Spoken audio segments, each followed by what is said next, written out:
Before there was a nation, before there were stars on a flag or an anthem sung in stadiums, before the very idea of America existed in any form we would recognize, there was a boy standing at the edge of a river in Virginia, watching the water flow east toward an ocean he had never seen.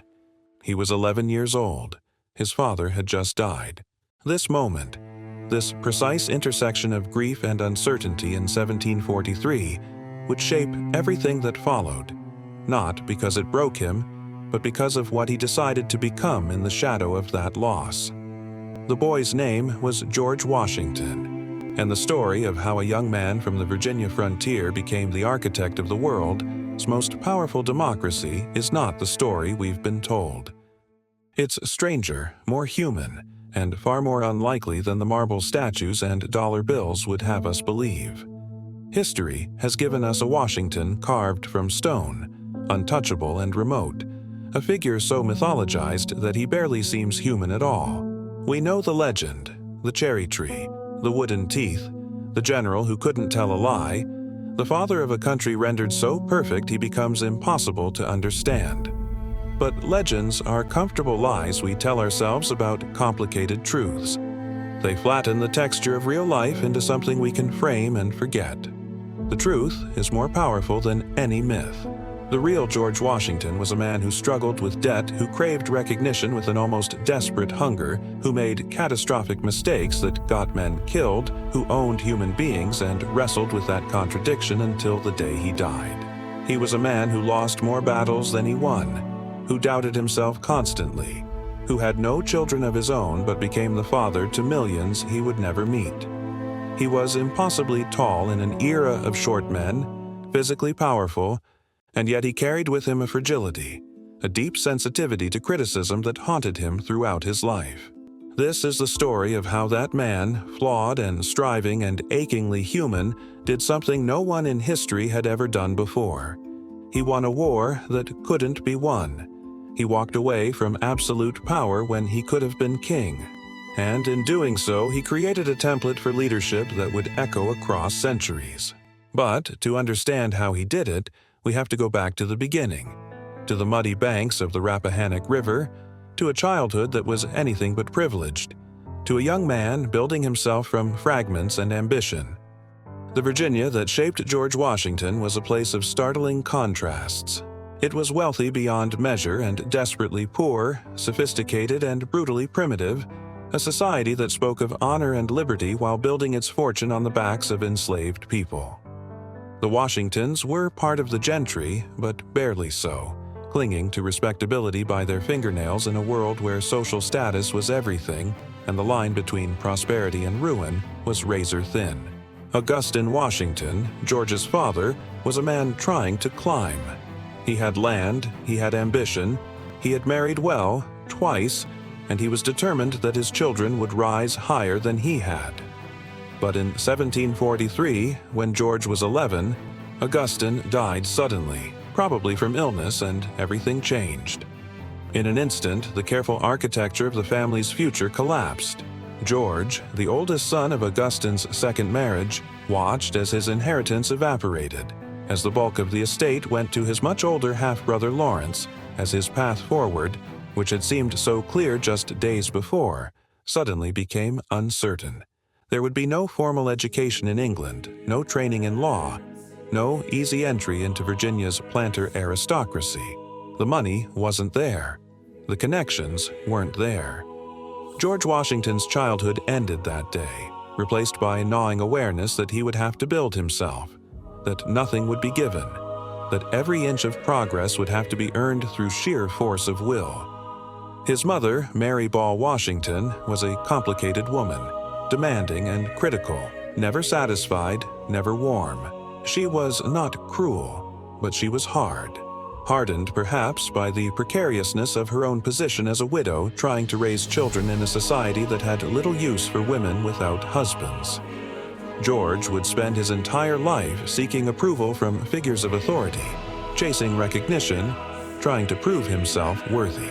Some part of him was always that boy, standing before his mother, hoping for a word of praise that would never quite come. But there was Lawrence Washington, George's half-brother, 14 years older, became the father figure the boy desperately needed. Lawrence had fought in the Caribbean, had seen the world, had married into the Fairfax family, the most powerful clan in Virginia. He was everything George wanted to be. Refined, educated, respected, connected. Lawrence took his younger brother under his wing, brought him to Mount Vernon, the estate that would one day bear the weight of history, and opened doors that would have remained forever closed. Through Lawrence, George met the Fairfaxes. Lord Fairfax, one of the wealthiest men in the colonies, owned more than 5 million acres of Virginia land. His cousin, William Fairfax, managed the American properties from Belvoir, a plantation that sat just miles from Mount Vernon. And William's son, George William Fairfax, became George Washington's closest friend, a relationship that would shape decades of his life. The Fairfax world was everything young George was not. They were sophisticated, educated in England, comfortable in their power, secure in a way that the young Washington could barely imagine. He was 16 when he first entered their circle. Tall and gangly, all raw physicality and unpolished edges, and he burned with the desire to belong. He watched how they spoke, how they carried themselves, how they navigated the complex social hierarchies of Virginia society, and he learned. He taught himself, relentlessly, the codes of behavior that would allow him to move among them as an equal. He copied out by hand 110 rules of civility and decent behavior in company and conversation. Think about that for a moment. A teenage boy, sitting alone, writing out rules for how to stand, how to eat, how to speak, how to exist in polite company. Sleep not when others speak. Spit not into the fire. Kill no vermin in the sight of others. These weren't just etiquette lessons. They were a survival manual for a young man trying to build himself into someone else, someone who belonged. And he was building more than manners. George Washington became obsessed with control over his body, his emotions, his image. He was learning that in a world where so much was determined by birth and connection, the one thing he could control absolutely was himself. It was a lesson that would define his entire life, this iron discipline, this refusal to let the world see him vulnerable or uncertain or afraid. But there was something else happening in those teenage years, something that revealed a different side of the young man. George Washington fell in love. Her name was Sally Fairfax. She was beautiful, intelligent, witty, and she was married to his best friend. Sally was everything that stirred in the young Washington's romantic imagination.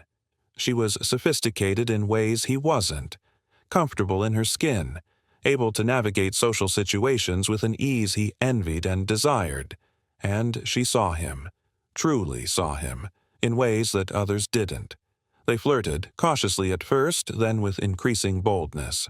The letters between them, the few that survive, crackle with tension, with things unsaid, with the dangerous electricity of a love that could never be consummated.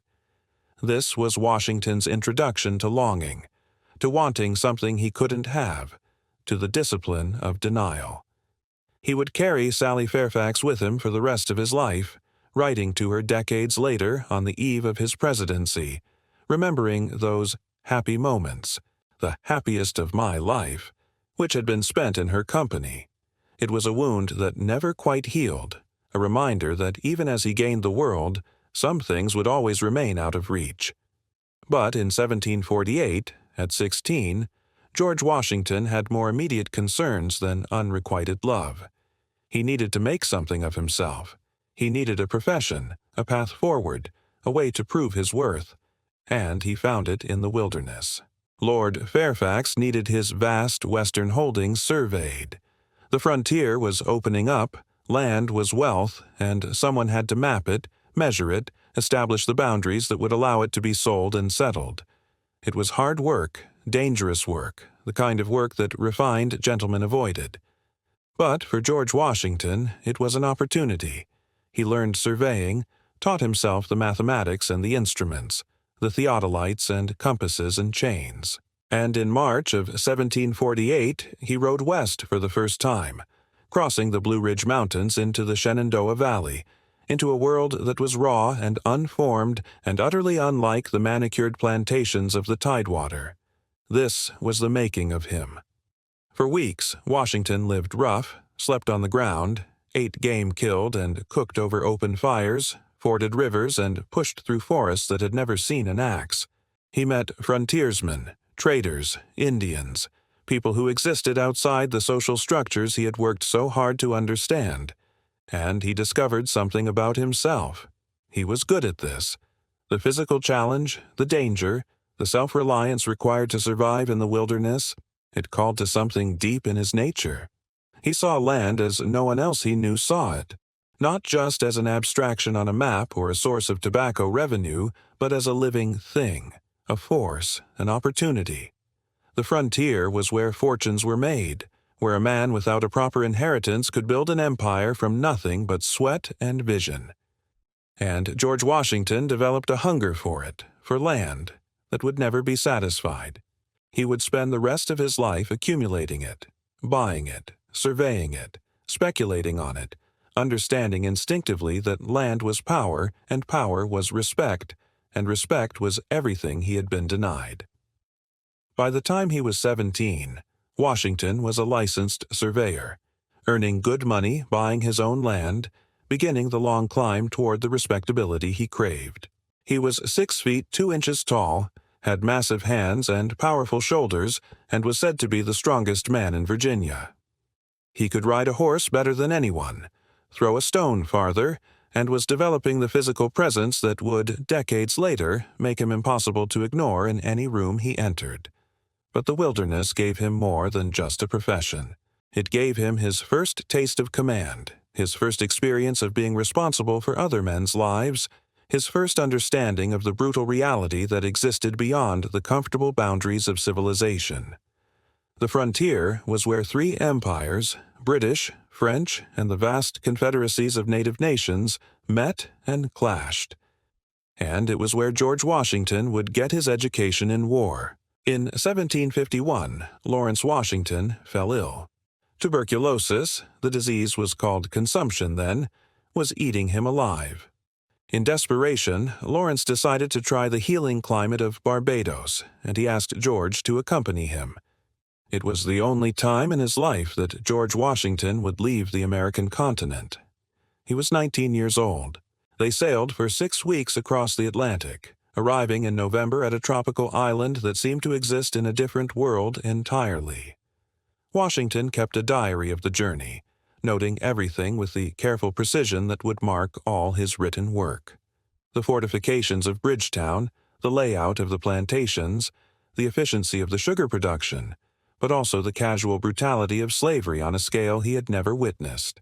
Virginia's slavery was agricultural, dispersed across farms and plantations. In Barbados, it was industrial, concentrated, a system of such total control that it shocked even a young man who had grown up surrounded by enslaved people. And then Washington got sick. Smallpox, the great killer of the age, the disease that claimed more lives than all the wars combined, struck him down. For weeks, he burned with fever, his face erupting in the pustules that would leave him scarred for life. But he survived. And in surviving, he gained something invaluable. He was now immune. When smallpox swept through armies, decimating regiments, killing generals, George Washington would walk through the infection untouched. It was a gift that would save his life and change the course of history. But Lawrence wasn't so fortunate. The trip to Barbados did nothing for his condition. They returned to Virginia, and Lawrence Washington died in July of 1752. George was 20 years old, and the man who had been his mentor, his protector, his guide to the world, was gone. Lawrence left Mount Vernon to George eventually. There were conditions and contingencies, but the estate would be his, and with it came something else. Lawrence had held the position of Adjutant of Virginia, a military title, part of the colony's militia system. The position was divided after his death, and George Washington, with almost no military experience, applied for one of the posts. He was 20 years old, he had no formal training, He had never commanded men in battle, and he got it. Why? Because he was Lawrence Washington's brother, because he was 6'2" and looked the part, because he knew the Fairfaxes, because in the patronage system of colonial Virginia, connections mattered more than competence. George Washington became Major Washington of the Virginia militia, and the die was cast. He wanted glory. He wanted recognition. He wanted to prove that he was more than just Lawrence's younger brother, more than a provincial surveyor, more than someone who had been born to the wrong side of the inheritance. And the frontier was about to give him that chance. The Ohio country, the vast watershed of the Ohio River, was the flashpoint. France claimed it. Britain claimed it. The Iroquois Confederacy had claims that predated both European powers, and Virginia, whose charter technically extended to the Pacific Ocean, saw the region as the key to its future expansion. Land companies had been formed, investors recruited, fortunes staked on the assumption that British settlement would push west, across the mountains, into the rich river valleys beyond. But the French were building forts, establishing a line from Lake Erie down to the forks of the Ohio, the strategic junction where the Allegheny and Monongahela rivers met to form the Ohio. They were making their claim physical, undeniable. And Virginia's governor, Robert Dinwiddie, who had invested heavily in the Ohio Company, was not about to let that stand. Someone needed to go into the wilderness, find the French commander, deliver a message demanding their withdrawal, and assess their strength. It was a diplomatic mission, but also a military reconnaissance. Dangerous, prestigious, and exactly the kind of opportunity that George Washington had been waiting for. He volunteered. He was 21 years old. In October of 1753, Washington set out from Williamsburg with a small party, heading north and west into a landscape that was, even by frontier standards, remote and hostile. With him were Christopher Gist, an experienced frontiersman and guide, and a handful of others. They would travel more than 500 miles, through snow and freezing rain, across swollen rivers and trackless forests to reach Fort Le Boeuf, deep in what is now western Pennsylvania. Washington kept a journal of the expedition, writing every night by firelight, documenting distances, terrain, fortifications, Indian villages, everything that might be useful for the military campaign he already knew was coming. And the journal reveals something crucial about the young man.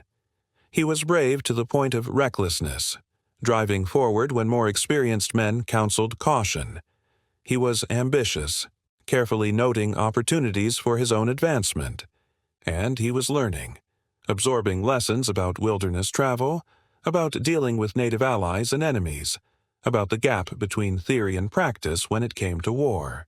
The French commander at Fort Le Boeuf, Jacques Le Gardeur de Saint-Pierre, received Washington with perfect courtesy.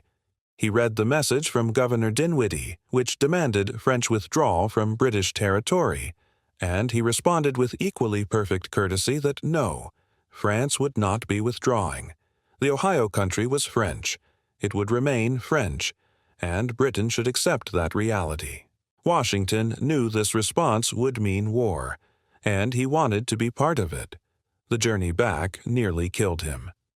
In December, traveling through what is now Pittsburgh, Washington and Christopher Gist continued on foot after their horses gave out.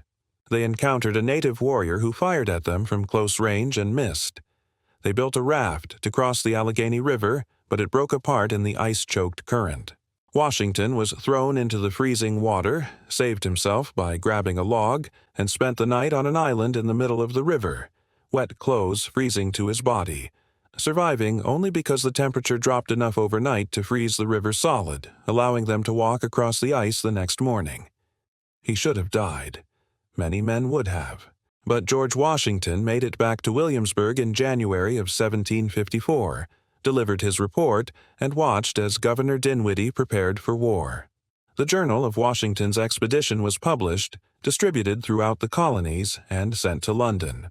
For the first time, George Washington's name appeared in print, associated with bravery, with service, with the kind of frontier adventure that captivated the colonial imagination. He was famous in a small way, and he was hungry for more. Virginia moved quickly. A small force would be sent to the forks of the Ohio to build a fort, securing British claims to the region.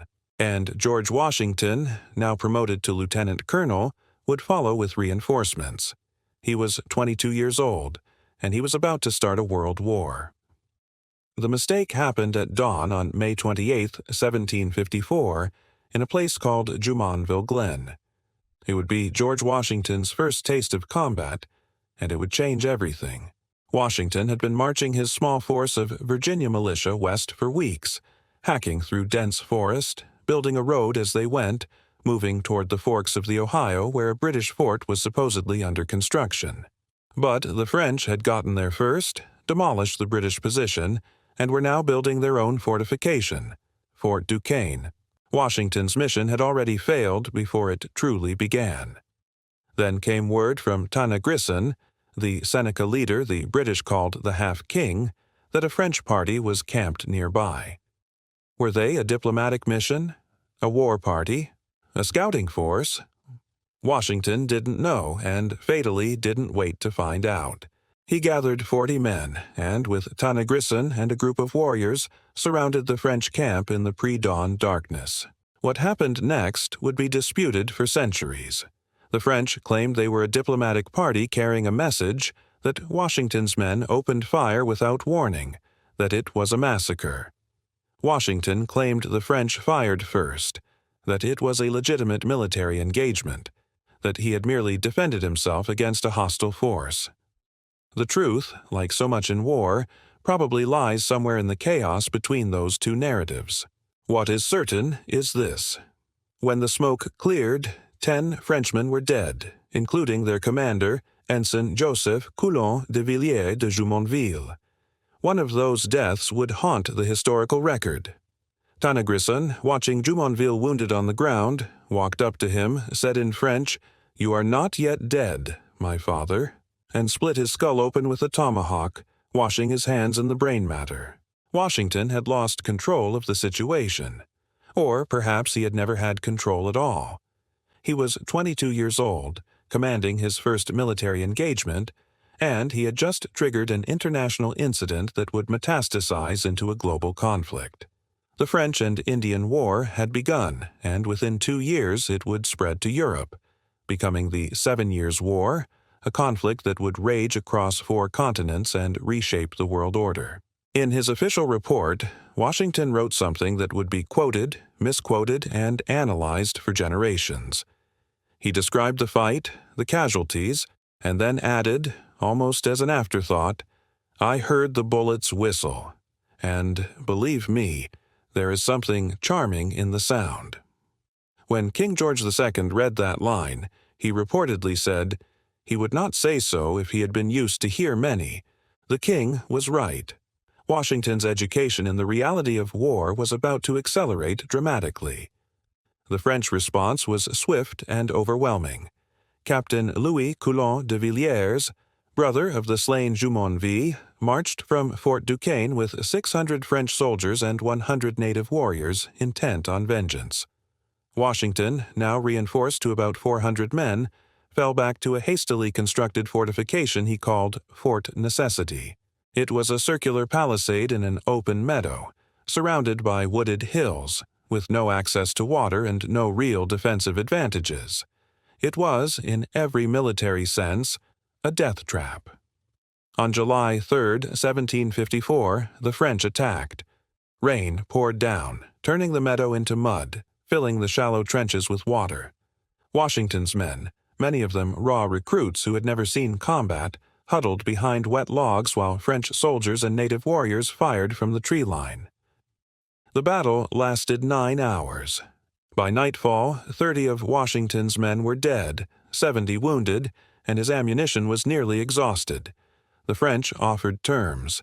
Washington could surrender with honors, march his men home, and promise not to return to the Ohio country for 1 year. But the document was in French, the rain was pouring down, and the only man in Washington's command who could translate was drunk. In the confusion and desperation, Washington signed a document that included a phrase he would insist, for the rest of his life, he had not understood. The French version said he accepted responsibility for l'assassinat of Jumonville, assassination, murder. It was a propaganda victory for France, proof that the British had started the war with an act of treachery, and it was a humiliation for George Washington, a stain on his honor that he would spend years trying to erase. He had lost his first command. He had been forced to surrender, and his name was now associated, in the French telling at least, with murder. This should have ended his military career. In many ways, it should have ended his ambitions entirely. But Washington was learning what would become one of his greatest talents, the ability to survive failure, to absorb humiliation, to endure criticism and come back stronger. He would lose more battles than any general in American history who ended up winning a war, and each loss would teach him something essential about command, about patience, about the distance between how war looks on paper and how it feels when men are dying around you. The British response to the disaster at Fort Necessity was to send a real army. General Edward Braddock arrived in Virginia in 1755 with 2 regiments of regular British troops, the kind of professional soldiers who had conquered half the world. Braddock was 60 years old, a veteran of European wars, utterly confident in British military superiority, and completely unprepared for the kind of warfare the frontier demanded. Washington, desperate to rehabilitate his reputation, desperate to be seen as something more than a failed colonial officer, volunteered to serve on Braddock's staff. He was not given a commission in the regular army.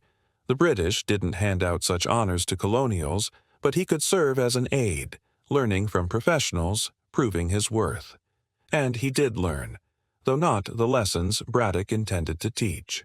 Washington watched as the British general dismissed advice from frontiersmen and native scouts, as he insisted on traditional European tactics and formations, as he built a road through the wilderness wide enough for his artillery train, moving at a pace that allowed the French every opportunity to prepare their defense.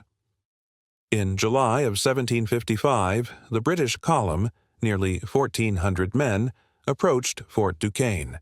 They were 8 miles from their objective, marching through dense forest along the Monongahela River, when the attack came. Not a traditional assault, not ranks of soldiers firing in volleys, but something the British had never experienced before. French soldiers and native warriors hidden in the trees opened fire from 3 sides. The British lines collapsed into chaos. Braddock tried to rally his men, tried to form them into the neat ranks that worked so well on European battlefields, but in the forest, those formations became killing grounds. Soldiers bunched together, shot by an enemy they couldn't see, while their officers, mounted on horses, made perfect targets. Washington had 2 horses shot out from under him. 4 bullets tore through his coat. Men fell around him like wheat before a scythe. Braddock took a bullet through the lung. He would die 3 days later, after ordering his army to retreat, after watching nearly 1,000 of his men killed or wounded, after learning the hard lesson that the rules of European warfare didn't apply in the American wilderness. Washington, somehow untouched despite being in the thick of the fighting, helped organize the retreat, saving what remained of the British force from total annihilation. It was another defeat, another failure. But this time, Washington emerged as something close to a hero. He had shown courage under fire, had helped prevent a rout from becoming a massacre, had proven that he could function in the chaos of combat when older, more experienced officers panicked. The Virginia legislature thanked him publicly.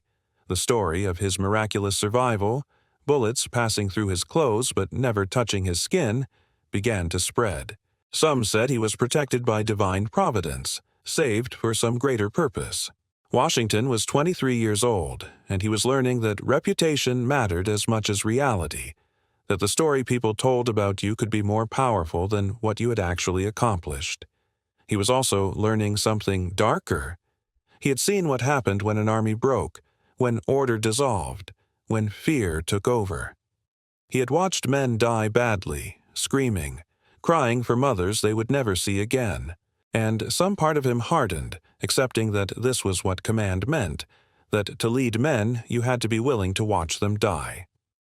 For the next 3 years, Washington commanded Virginia's frontier defenses, a thankless task that taught him more about frustration than glory.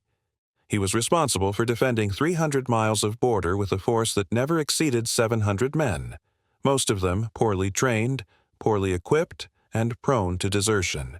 Native raiding parties struck farms and settlements, killing families, taking captives, disappearing back into the forest before Washington's men could respond. He learned logistics, the grinding arithmetic of supply and transport. He learned politics, how to beg the Virginia legislature for money and men, how to navigate the competing interests of planters who wanted protection but did not want to pay for it.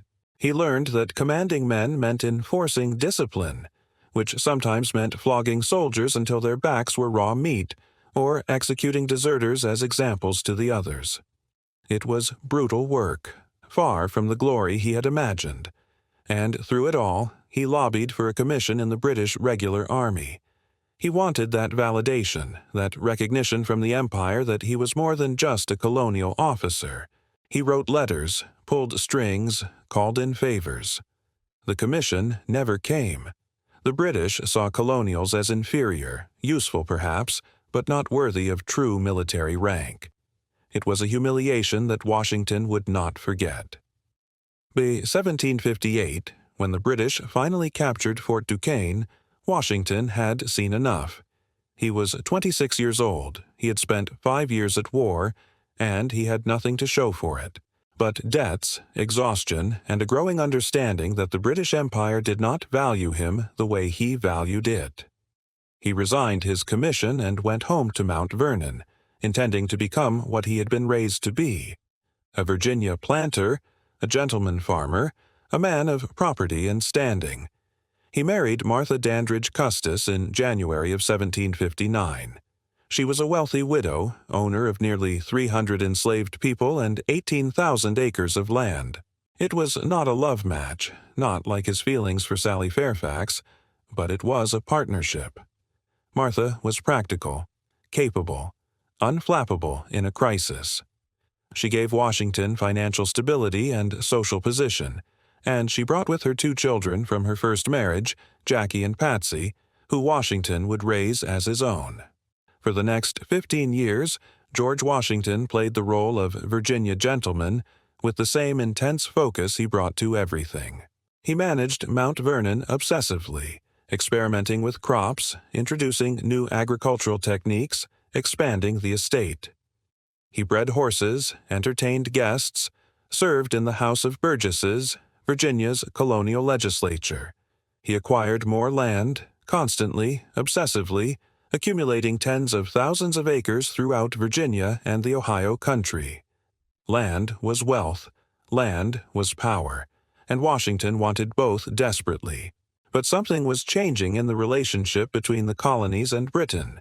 The French and Indian War had been expensive, and Parliament decided the colonies should help pay for it. New taxes were imposed. The Stamp Act of 1765 taxed paper, documents, newspapers. The Townshend Acts taxed tea, glass, paint.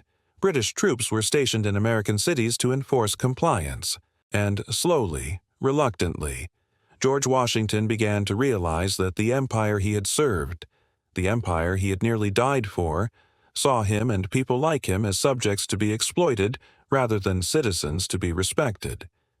He wasn't a radical, not at first. Men like Samuel Adams in Boston, Patrick Henry in Virginia, they were calling for resistance, for defiance, even for independence. Washington thought they were going too far. But as the 1770s progressed, as the British response to colonial protests became more heavy-handed, Washington's position hardened. He stopped buying British goods, encouraged Virginia to boycott British imports, began to see the conflict not as a disagreement that could be resolved, but as a fundamental question of rights and dignity.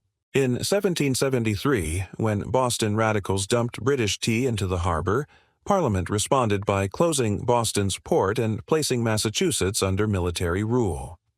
The other colonies had to decide, would they support Massachusetts or submit to British authority? Washington, speaking in the Virginia legislature, made his position clear. An attack on one colony was an attack on all. The colonies needed to stand together. In 1774, Virginia sent Washington to Philadelphia as one of its delegates to the Continental Congress, a gathering of representatives from 12 colonies to coordinate resistance to British policies. He was 42 years old, one of the wealthiest men in Virginia, a veteran of the frontier wars, and he arrived at Congress in his old military uniform from the French and Indian War. It was a statement, carefully calculated. He was reminding everyone that he had military experience, that he understood war, that if conflict came, he was ready. Congress was a strange assembly, full of lawyers and merchants and planters, men who were good at talking but had never commanded anything more dangerous than a courtroom argument. They debated endlessly whether to seek reconciliation with Britain or prepare for war. And while they debated, Massachusetts began to arm itself, forming militias, stockpiling weapons, preparing for a confrontation everyone could see coming. On April 19, 1775, that confrontation arrived. British troops marched from Boston to seize colonial weapons stored in Concord. Militia confronted them at Lexington. Shots were fired. 8 Americans died. The British marched to Concord, destroyed what supplies they found, and then fought a running battle all the way back to Boston, harassed by colonial militia firing from behind trees and stone walls. By day's end, 73 British soldiers were dead, more than 150 wounded. The war had started, and when news reached Philadelphia 3 days later, the Continental Congress faced a decision it could no longer avoid. Massachusetts militia had the British Army trapped in Boston. More militia were gathering from other colonies. They needed a commander, someone to take this collection of farmers and shopkeepers and turn them into an army. John Adams of Massachusetts, shrewd and calculating, understood the political reality. If a New Englander commanded the army, the southern colonies might not fully commit to the fight. But if a Virginian led, if the largest and wealthiest colony in America had its most prominent citizen at the head of the army, then the revolution would be truly continental. On June 15, 1775, Adams nominated George Washington to be Commander-in-Chief of the Continental Army. Washington accepted, reluctantly, or so he claimed. He told Congress he was not equal to the command, that he would refuse any payment beyond his expenses, that he feared he lacked the skills necessary for such a responsibility. It was masterful political theater, this display of humble reluctance, because everyone in that room knew he wanted the job, had shown up in his uniform hoping to be noticed, had positioned himself perfectly for this exact moment. But by protesting his inadequacy, he looked selfless. By refusing a salary, he appeared above money. In reality, his expense account would eventually total more than he would have been paid. But the gesture mattered. George Washington rode north to take command of an army that existed mostly in name. What he found outside Boston was chaos. 16,000 men from different colonies, with no unified command structure, no standardized equipment, no military discipline, no supply system. They were brave, many of them, willing to fight and die for their cause. But they weren't soldiers. They were militia, citizens who expected to serve for a few months and then go home to their farms. They elected their own officers, argued about orders, deserted whenever they felt like it. Washington looked at this rabble and understood he had to build an army from nothing, and he had to do it while fighting a war against the most powerful military force in the world. The British Army was professional, disciplined, supported by the Royal Navy, and led by officers who had been training for war their entire lives. Washington's men didn't even have uniforms. Many didn't have proper weapons. Some units had ammunition for fewer than 10 rounds per man. But there was something else, something Washington could feel even if he couldn't yet articulate it. These men believed in what they were fighting for. They had left their homes and families to stand against tyranny, to defend an idea that they had rights which no king could take away. It wasn't much, but it was more than British soldiers fighting for a paycheck had. And Washington, who had spent his entire life seeking approval from authority, was learning to trust men who had rejected all authority except their own conscience. The siege of Boston dragged on through 1775 and into 1776. Washington fortified the hills around the city, trained his men relentlessly, and waited for an opportunity. He also faced a problem that would haunt him throughout the war. Congress gave him responsibility without resources. They wanted him to win battles but couldn't provide adequate weapons, ammunition, or supplies. They second-guessed his decisions, criticized his caution, demanded quick victories while understanding nothing about military reality. In March of 1776, Washington made his move. He seized Dorchester Heights, hills overlooking Boston, and overnight his men dragged artillery to the summit. The British woke to find cannons pointed down at their ships and fortifications. They had no choice. On March 17th, the British evacuated Boston, sailing away with hundreds of Loyalist families, abandoning the city to the rebels. It was Washington's first clear victory, and it electrified the colonies. The British Army, symbol of imperial power, had been forced to retreat. Perhaps this war was winnable after all. But Washington knew better. The British had abandoned Boston because it wasn't strategically important. They would regroup, reinforce, and return with overwhelming force.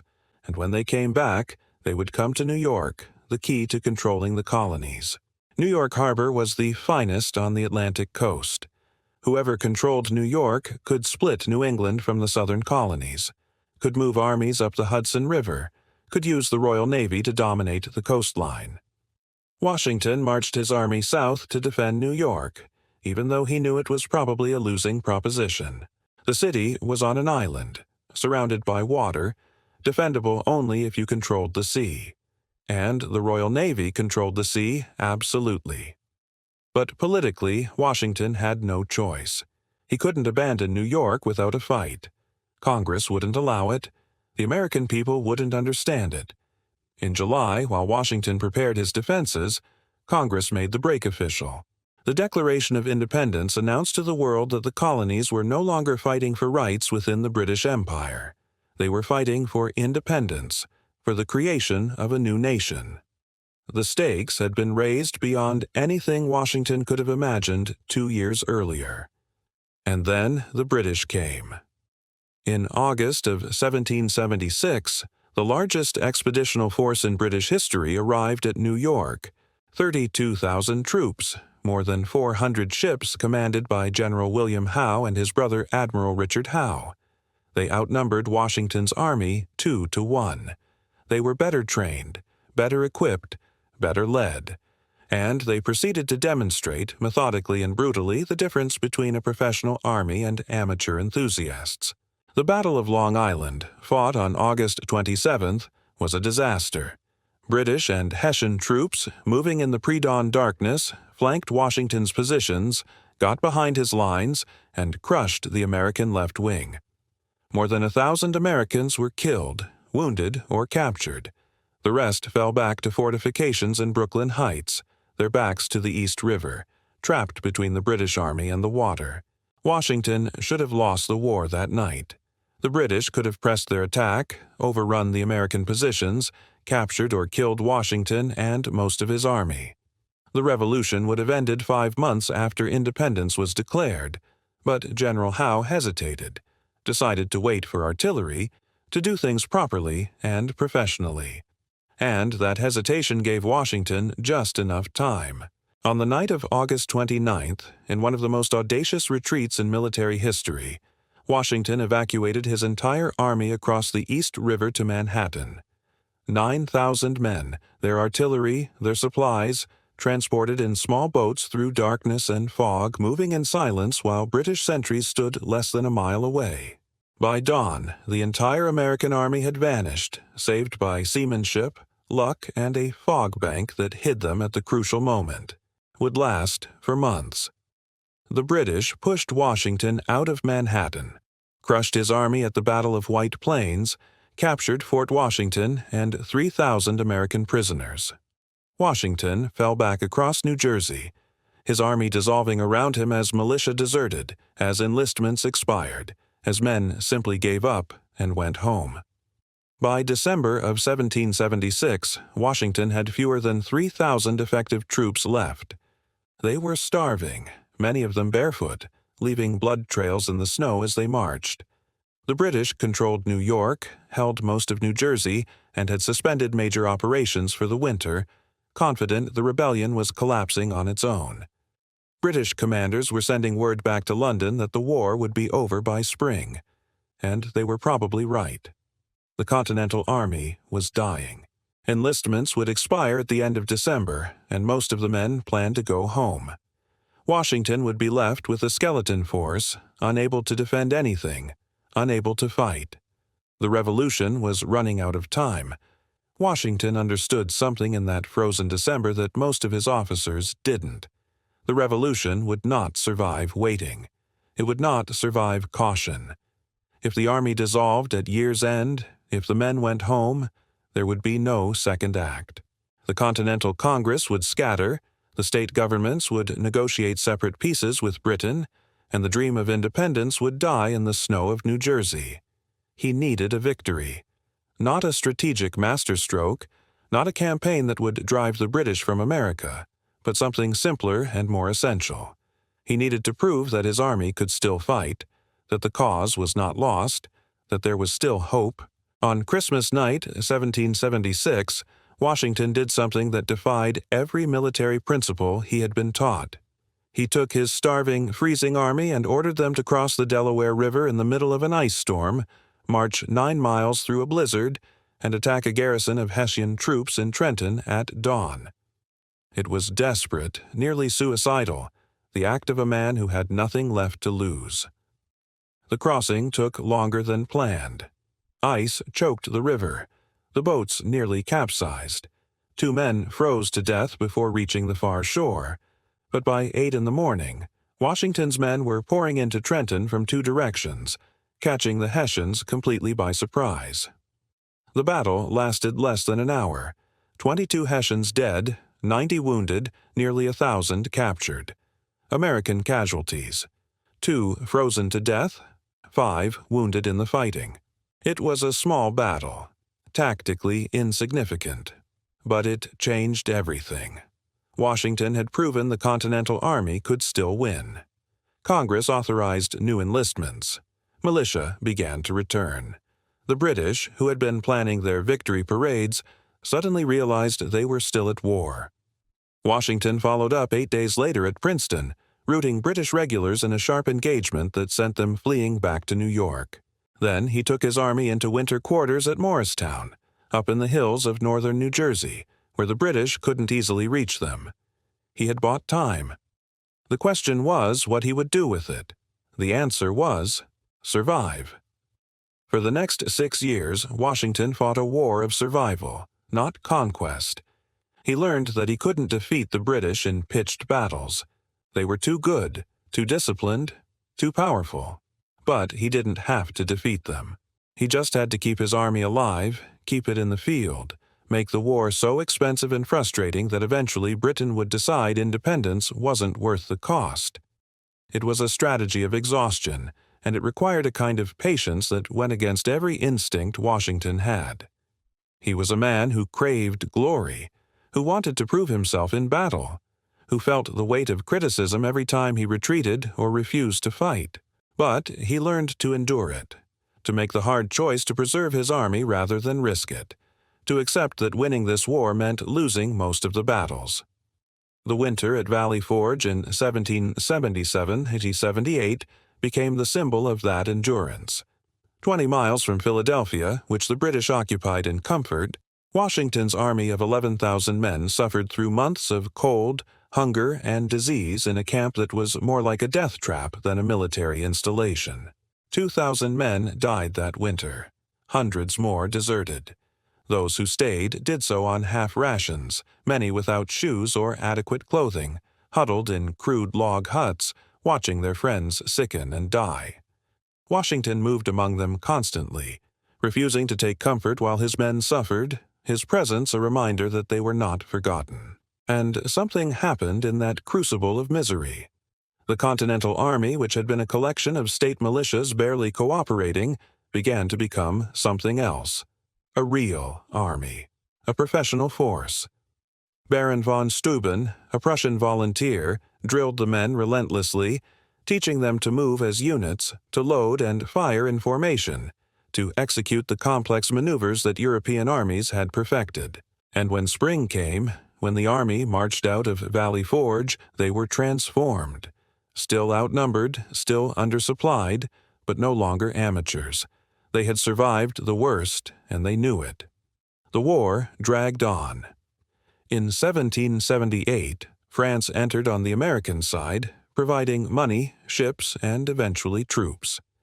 It was the validation Washington had been waiting for, proof that European powers took the new nation seriously. But it also meant coordinating with French commanders, navigating diplomatic complexities, managing egos, and competing interests. There were victories. At Monmouth in 1778, Washington's army fought the British to a draw, proving they could stand toe-to-toe with regulars. In the South, despite catastrophic defeats, American forces under leaders like Nathaniel Greene fought a guerrilla campaign that bled British strength. And slowly, painfully, the strategic situation shifted. The British controlled the cities, but the Americans controlled the countryside. And in a war of attrition, that mattered more. By 1781, the British had concentrated their forces in Virginia, at a tobacco port called Yorktown on the Chesapeake Bay. General Cornwallis commanded 7,500 men, secure in the belief that the Royal Navy would support and supply him. But Washington saw an opportunity. If the French fleet could control the bay, if he could march his army south quickly enough, if everything came together perfectly, Cornwallis would be trapped. It was the kind of complex, coordinated operation that usually failed. But this time, impossibly, it worked. The French fleet defeated British ships at the Battle of the Chesapeake. Washington marched his combined American and French army, more than 16,000 men, south from New York in a forced march that covered 400 miles in 15 days. And by early October, Cornwallis was surrounded, bombarded by artillery, his supplies running low, his escape routes blocked. On October 19, 1781, the British Army marched out of Yorktown and surrendered. Their band played a tune called "The World Turned Upside Down," and that's exactly what it was. The greatest empire on earth had been defeated by a collection of colonies that shouldn't have been able to coordinate a church picnic, let alone win a war. Washington had done what everyone said was impossible. He had lost more battles than he won, had made mistakes that got thousands of men killed, had survived more through stubbornness and luck than military genius. But he had won, and in winning, he had proven that a people fighting for their freedom could defeat professional armies, that dedication could overcome discipline, that the impossible was merely difficult. But victory brought its own dangers, dangers that Washington understood better than most. His army was unpaid, unfed, angry at a Congress that had promised much and delivered little. In 1783, before the peace treaty was even signed, a group of officers began circulating letters suggesting the army should march on Philadelphia, force Congress to pay what was owed, perhaps install a military government. It was a coup attempt, carefully worded but unmistakable in its intent. Washington crushed it with a single gesture. He called a meeting of his officers, walked into the room, and began to read a letter from Congress. He stumbled over the words, stopped, pulled out reading glasses that his men had never seen him wear. "Gentlemen," he said, "you will permit me to put on my spectacles, for I have not only grown gray, but almost blind in the service of my country." Grown men wept. The conspiracy collapsed. Washington had reminded them, without dramatics or threats, what they were fighting for, what they had sacrificed, and why it mattered that they not destroy with violence what they had built with blood. It was leadership of the highest order, the kind that can't be taught, only demonstrated. When the peace treaty was finally signed, Washington did something that shocked the world. He resigned. He had commanded the Continental Army for 8 years, had been given almost dictatorial powers during the war, and had the absolute loyalty of his soldiers. He could have been king. His officers had practically begged him to take the crown. But on December 23, 1783, Washington appeared before Congress in Annapolis, formally surrendered his commission, and went home to Mount Vernon. King George III, when he heard what Washington had done, said it made him the greatest man in the world. Because kings didn't give up power, conquerors didn't walk away. Every parallel from history, from Caesar to Cromwell, suggested that military leaders who won revolutions kept the power they had gained. But Washington refused. He had fought for a republic, for the idea that power derived from the consent of the governed, and he would not betray that principle at the moment of victory. He thought he was done. He was 51 years old, he had served his country, and he wanted nothing more than to be left alone at Mount Vernon to manage his farms and live out his years in peace. But the nation he had helped create was falling apart. The Articles of Confederation, the loose agreement that bound the states together, wasn't working. States printed their own money, taxed goods from other states, ignored treaties that Congress signed. The national government had no power to tax, no way to pay its debts, no ability to raise an army or enforce its decisions. In Massachusetts, farmers rebelled against foreclosures and debt collection. The rebellion was put down, but it revealed the fragility of the new nation. In 1787, delegates gathered in Philadelphia to revise the Articles. Instead, led by James Madison and others, they wrote an entirely new constitution, creating a federal government with real powers, balanced by checks between branches, grounded in the revolutionary idea that sovereignty came from the people themselves. But the Constitution needed to be ratified by the states, and that was far from certain. Many Americans feared a strong central government, saw it as a return to the tyranny they had just fought a war to escape. The debates were fierce, the outcome uncertain, and everyone understood that one factor mattered more than any other. Would George Washington support it? He did. And more than that, when the Constitution was ratified and the new government prepared to begin operations, everyone understood that Washington had to be the first president. He was the only man trusted by all sections of the country, the only figure with enough prestige to make the office legitimate. On April 30th, 1789, George Washington took the oath of office as the first president of the United States. He was 57 years old, and he was terrified. There was no precedent for what he was about to do. Every decision would set a standard. Every action would be studied and copied by his successors. He wrote to a friend that he felt like a culprit who is going to his place of execution. Washington understood that he was not just running a government. He was creating the idea of what a president should be. Too much power, and he would be called a tyrant. Too little, and the office would be meaningless. He had to find a balance that had never existed before, had to invent the presidency as he went. He started with symbols. He insisted on formal receptions, dignified ceremonies, proper protocol.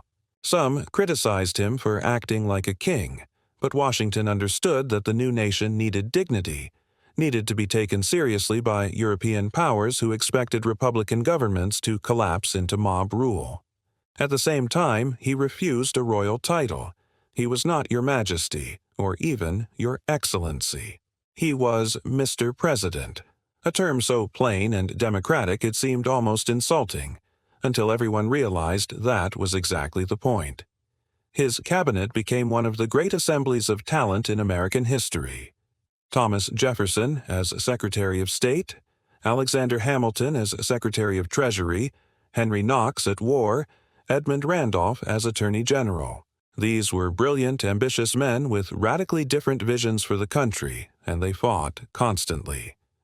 Hamilton wanted a strong central government, a national bank, federal assumption of state debts, close ties with Britain. Jefferson wanted limited federal power, agricultural expansion, alliance with revolutionary France.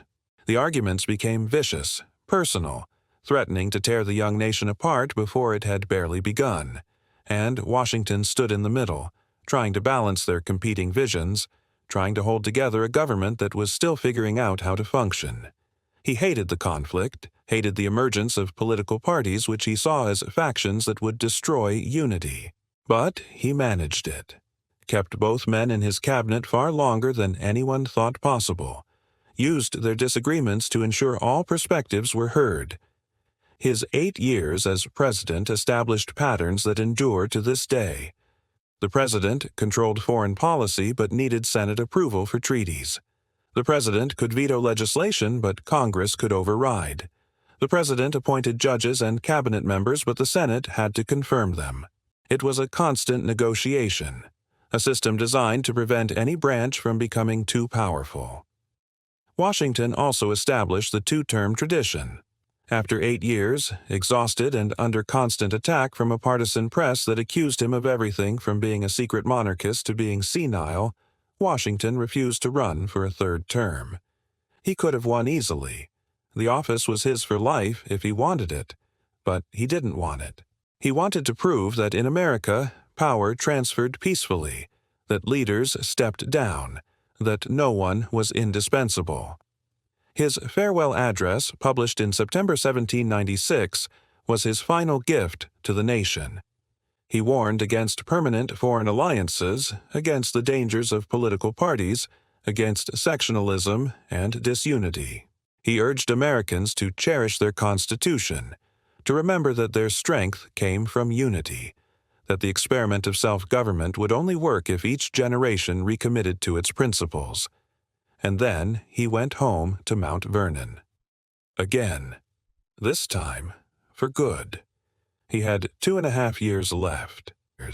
He spent them managing his farms, entertaining the constant stream of visitors who wanted to meet the man who had become legend, and struggling with the great moral contradiction of his life. He owned human beings. More than 300 people were enslaved at Mount Vernon, working his fields, running his household, building his wealth. Washington had been raised in a society that took slavery for granted, had bought and sold human beings without apparent moral conflict for most of his life. But the Revolution had changed him. The rhetoric of liberty, the Declaration's assertion that all men were created equal, it gnawed at him. He had commanded black soldiers in his army, had seen their courage, had been forced to confront the humanity of people his society claimed were property. He knew it was wrong. His letters from the 1790s make that clear. He hoped slavery would end, wanted it to end, but couldn't figure out how to end it in his own lifetime. He was trapped by economics, by social pressure, by his own weakness. Freeing his slaves would bankrupt him, would be seen as a betrayal of his class, would expose him to criticism he wasn't willing to endure. But he did something. In his will, written in 1799, Washington freed all the enslaved people he legally owned, more than 120 individuals. It was the only time a major Virginia planter had done so, the only time one of the Founding Fathers took concrete action to address the institution that poisoned the Republic from its birth. It wasn't enough, not nearly enough, but it was something. And it stood as a testament to his understanding that the nation he had built was founded on a promise it had yet to keep. On December 12, 1799, Washington spent hours riding around Mount Vernon in freezing rain and snow, inspecting his farms as he had done for decades. He came home soaked, ate dinner without changing clothes, and went to bed. By the next morning, he could barely breathe. His throat had closed up, probably from a bacterial infection, and he was suffocating slowly. His doctors bled him repeatedly, removing nearly half his blood in a desperate attempt to cure him. It was the standard treatment of the time, and it almost certainly hastened his death. Washington, characteristically stoic, endured the procedures without complaint. He knew he was dying. His last words were reported as, "I die hard, but I am not afraid to go." He died just before midnight on December 14, 1799, 67 years old. Martha burned their correspondence, destroying whatever intimate record existed of their relationship. It was her final act of privacy in a life that had been lived in public view for decades. The nation mourned with an intensity that surprised even those who had revered him in life. Napoleon Bonaparte ordered 10 days of mourning in France. The British fleet lowered its flags. Across America, mock funerals were held, eulogies delivered, memorials erected. Henry Lee, Washington's former cavalry commander, captured what many felt. First in war, first in peace, and first in the hearts of his countrymen. But what did he actually accomplish? What did George Washington give to America that endures? He gave us the belief that a republic could work. Every previous example of republican government in history had collapsed into tyranny or anarchy. Washington proved it didn't have to. He showed that you could create a government based on consent, on law, on the principle that power came from the people and returned to the people. He gave us the idea that leaders should step down. This seems obvious now, so obvious that we barely think about it. But for most of human history, power was something you took and kept until someone took it from you. Washington walked away twice, and in doing so, he created the expectation that American leaders would do the same. Every peaceful transfer of power since 1797 is his legacy. He gave us the understanding that character matters. Washington wasn't the smartest founder. Jefferson had a more brilliant mind. Hamilton was more creative. Madison was a deeper thinker. Franklin was wittier. But Washington had something the others lacked: the absolute trust of his contemporaries. They believed he would do the right thing, that he put the nation ahead of himself, that he could be trusted with power because he didn't want it for its own sake. And he gave us the space to become ourselves. Washington could have shaped America in his image, could have made it a military republic or a centralized state or a slaveholding empire. Instead, he created a framework and stepped back, letting future generations fill in the details, fight their own battles, make their own mistakes, and correct them. The United States that exists today would be unrecognizable to George Washington. We are more diverse, more democratic, more committed to the ideals of liberty and equality than the society he knew. We have extended rights to people he never imagined would have them, torn down systems of oppression he participated in, expanded the definition of citizenship beyond anything the founders conceived.